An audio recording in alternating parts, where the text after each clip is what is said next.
So today we're just going to go over how to evaluate a function at integer values, which is the College and Career Readiness Standard for functions F 401. But we are specifically going to be going over ones that have two variables. Last semester we did it for one variable. Today we're going to focus on the ones that have two variables and how to do it. So it's not that difficult. It's just really substitution and order of operations. So let's go ahead and see what that looks like just quickly. If I go back to what we know is how do I write the expression 3x plus 1 as a function? We just put function notation in front of it, like f of x or g of x and so on. So here's an example of what that looks like. So it's going to pop up in red, f of x equals 3x plus 1, but we don't have to call the function f of x. We can call it g of x, or we can call it any other number of things like h of x and so on and so forth. So again, the letter doesn't matter. It's just a function in terms of the letter x.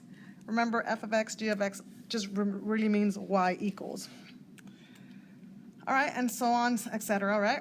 So let's go ahead and say, how do I evaluate a function? So again, how do we evaluate? Let's remember, if I'm going back to this function, f of x equals 3x plus 1, how do I find something like f of 7 and f of negative 2? All we do is plug in the number 7 or plug in the number negative 2. So if I were to go back to this problem from earlier, 3x plus 1, I'm going to take my function, I'm going to put 3, I'm going to replace the number for the x, which is this spot right here.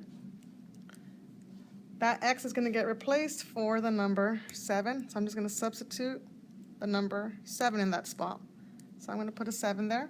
And just multiply 3 times 7, 21 plus 1, which gives me 22. So f of 7 is 22, and that's pretty much it. I mean, there's not much to it. Again, this is just a quick review of what we went over last quarter. Let's just do one more. Let's do f of negative 2.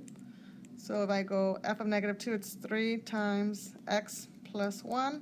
X is going to get substituted with the number negative 2. And we just multiply and combine in this case. Again, the more complex the function, the more steps you'll do, but this is just a basic one just to review. So we have negative 6 plus 1, which gives negative 5. And again, you don't have this on your notes because you already know how to do this, but it's just a quick review. So let's go ahead and actually get into the standard for a day, which is still evaluating, but instead of having f of x with one variable, we're going to be doing them when they have two variables. So if I had an expression like 5s plus 10a, how would I write this as a function? So I cannot just put f of x in front of it because I don't have the letter x. I have the letter s and the letter a. So I have two letters. So I have to put two letters in the f of spot. And I separate it with a actual comma. So the way I represent it is, instead of saying just f of one letter, I say f of two letters inside those parentheses. So in this case, it's going to be f of s, comma a. Put a comma to separate the two letters. So in this case, it would look like this. Again, the reason why is we don't have one letter anymore. We have to have two letters to indicate which one is which. So you would always go back to see which letter is first and which letter is second so you can correctly substitute. Again, we can also call it g of s of a or any other ways possible. So again, I can call it h of s of a and so on. So let's go ahead and do some examples. So on example number 1 on your paper, this is what you should actually see on your handout. Our two variables are here are t and n. So we're going to put t comma n inside the f of x, y notation or f of whatever notation. In this case, we do f of t of n notation, and we just put our expression behind it, 8t plus 10n. Let's go ahead and try the next one. Let's call this one g. So we're going to put the variables x and y in there because we have those two variables in our equation. You can put them backwards, y and x, but if you do so, we usually like putting things in alphabetical order, and usually there'll be two consecutive letters. So the first example, you probably wouldn't see that very often. Let's go ahead and look at number 3. Let's call it h, and we're going to use the letters s and t, so s comma t. And put our expression at the end of it. And the last one, let's call it k. And we have r and p, r comma p, and just put 12r minus 13p. So this is just us taking the expressions and writing them as functions with function notation in two variables. So let's go ahead and evaluate some of these. So let's evaluate f of 2 comma 5, which you already have on your sheet. So we're going to go back to example number 1 and evaluate that. So we're going to go ahead and put f of 2 comma 5 equals 8, and we're going to substitute the number t for the letter, the number 2 for the letter t, remembering that in our function at number 1 it's 8t, so t represents the first letter.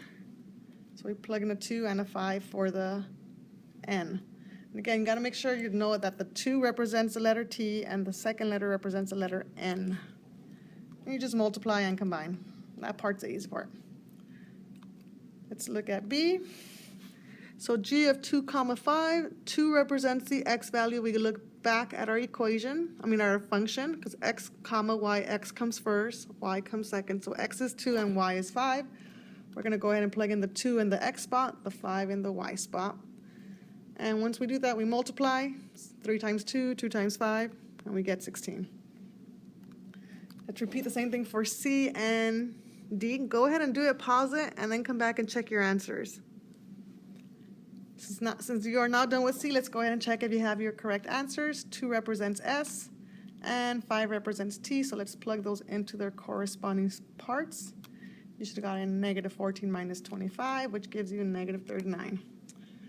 And now let's check if you got D correctly. K of 2 of 5, 2 represents R, 5 represents P. Let's plug those in. We should have gotten 24 minus 65. Final answer, negative 41. All right, so that's pretty much how we do function notation with two variables. It's very much like we did it with one variable. Just check that you're plugging in the correct number into the correct function. Go ahead and work on the practice problems now.